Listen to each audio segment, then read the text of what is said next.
پاکستان نے زمین سے زمین تک مار کرنے والے ابدالی میزائل کا کامیاب تجربہ کیا ہے۔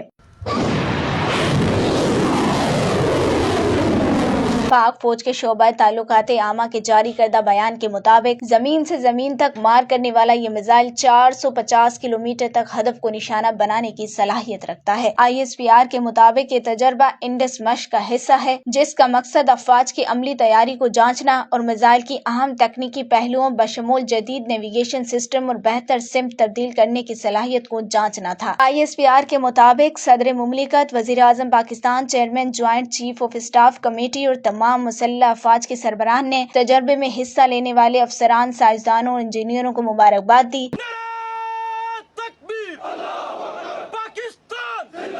رہنماؤں نے پاکستان کی اسٹریٹجک فورسز کی عملی تیاری اور ٹیکنیکی مہارت پر مکمل اعتماد کا اظہار کرتے ہوئے کہا کہ وہ ملک کی سلامتی کے تحفظ اور مؤثر دفاعی صلاحیت کے حامل ہیں۔